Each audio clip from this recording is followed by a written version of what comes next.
Students, it's me Meenu Bali. I am going to teach you sets. Now, what is sets? A set is a well-defined collection of objects.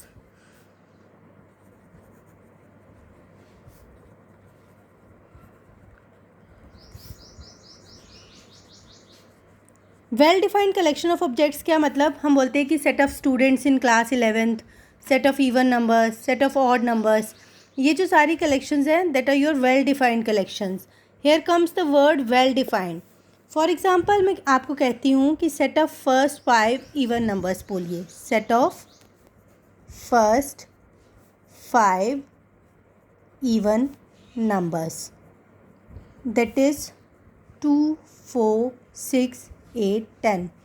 Through out world अगर मैं किसी से भी पूछती हूँ कि 5 even numbers कौन से हैं तो वो यही वाले इवन नंबर्स बोलेंगे. No one is able to change that. और अगर मैं आपसे एक और एग्जांपल देती हूँ जिसमें आप मुझे बताओगे कि वो वेल डिफाइंड है या नहीं है. सपोज़ मैं आपको कहती हूँ कि set of 3 best cricketers in the world बताओ. 3 बेस्ट क्रिकेटर्स. सपोज़ अगर एक स्टूडेंट कहता है कि बेस्ट क्रिकेटर्स हैं विराट कोहली, सचिन तेंदुलकर, रोहित शर्मा, और कोई और स्टूडेंट है वो कहता है MS Dhoni, Yuvraj Singh,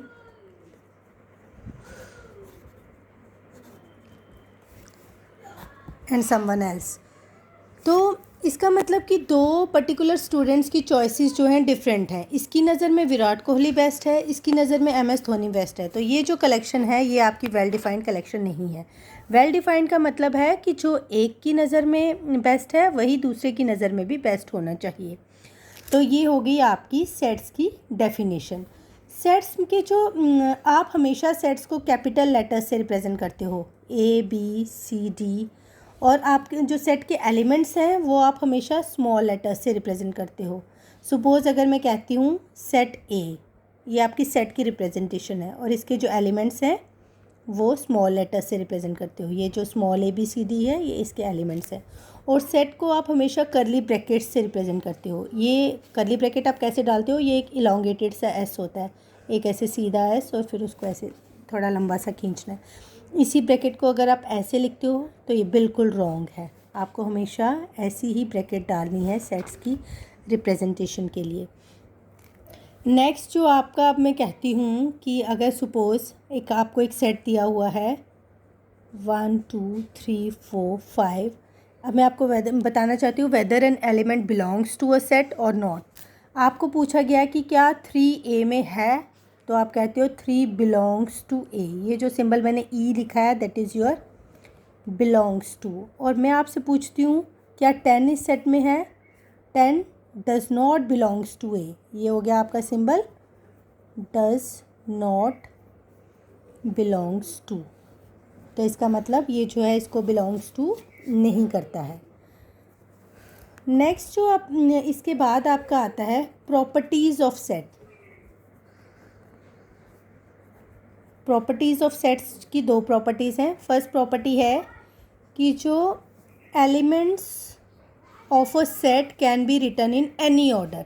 set can be written in any order. इसका क्या मतलब हुआ कि सेट के एलिमेंट्स किसी भी ऑर्डर में आप लिख सकते हो. सपोज़ अगर एक सेट है आपके पास 4 6 8 9, वेदर आप इसको लिखते हो 6 4 9 8 वो भी ठीक है. अगर आप इसको लिखते हो 9 8 6 4 वो भी ठीक है. आप इसको किसी भी वे से लिख सकते हो. It means elements of a set can be written in any order. तो सेकंड जो इसकी प्रॉपर्टी है वो आपकी कहती है elements of a set can not be repeated. Elements of a set can not be repeated. इसका क्या मतलब हुआ? सपोज़ अगर आपके पास कोई सेट है आप उसमें एलिमेंट लिखते हो 1 1 2 2 2, ये यूज़लेस है. You can simply write it 1 2 3.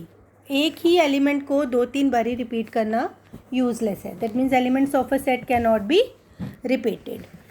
Next जो टॉपिक है आपका that is your representation of sets. Sets को आप दो वे से रिप्रेजेंट कर सकते हो। एक आपकी आती है रोस्टर फॉर्म और टेब्यूलर फॉर्म, और दूसरी आपकी आती है सेट बिल्डर फॉर्म। जनरली जो आप सिंपल नॉर्मल वे से सेट लिखते हो that is your roster form और टेबुलर फॉर्म। फॉर एग्जांपल मैं कहती हूँ set of first 5 even numbers, तो आप लिख सकते हो 2 4 6 8 10। ये आपकी आ गई रोस्टर फॉर्म, जिसमें आप सिंपली जो है मैथमेटिकल नंबर्स के वे से आप सेट को रिप्रेजेंट करते हो। Set builder form, builder means आपको सेट बनाना पड़ता है। सेट कैसे आप बनाते हो? फॉर एग्जांपल इसको आप लिखोगे, यही set of first 5 even numbers में आप लिखते हो X such that X are first 5 even numbers. तो ये जो सेट आपने बनाया that is your set builder form. ये आ गई आपकी रिप्रेजेंटेशन ऑफ सेट्स। नेक्स्ट आपकी एक डेफिनेशन आती है एम्प्टी सेट। नाम से ही पता चलता है एम्प्टी मीन्स खाली। एम्प्टी सेट का दूसरा नाम होता है नल सेट और void set. Set having no element is called known as empty set. इसको आप रिप्रेजेंट करते हो फाई से और खाली करली ब्रैकेट से। इसका मतलब ये खाली सेट है। अब इसकी एग्जांपल कैसे कहोगे? एग्जांपल मैं कहती हूँ कि set of girls student in a boys class. Girls, how is it possible? तो that collection is empty set. Now next definition is finite and infinite sets. Finite sets हो गया set having finite number of elements, जिसको आप count कर सकते हो, जिसका कुछ एंड है। सपोज मैं आपको कहती हूँ set of first 20 natural numbers, तो you can define it, you can say it 1 to 20। और अगर मैं आपको कहती हूँ कि सेट ऑफ नेचुरल नंबर्स, वो तो काउंटलेस हैं, that is your infinite set. Set which is not finite is infinite. Now your next topic is equal and equivalent sets. Equivalent sets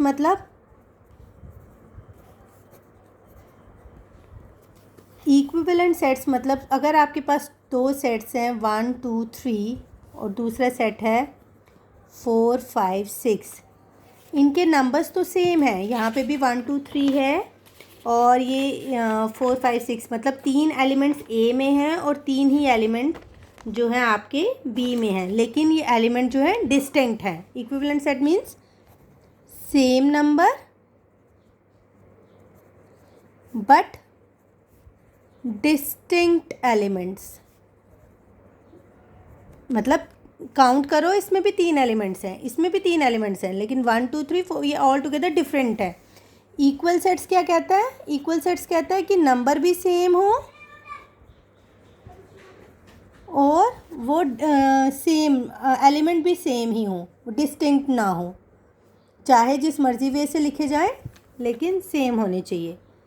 तो ये आपका आ गया equal sets and equivalent sets. Students, today we discuss your definition of sets, your representation of sets,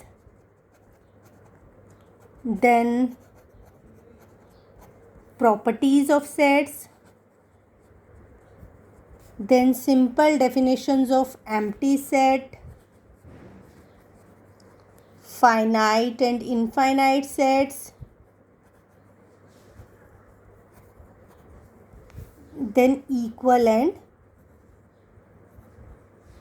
equivalent sets. Now in next lecture we shall continue with this.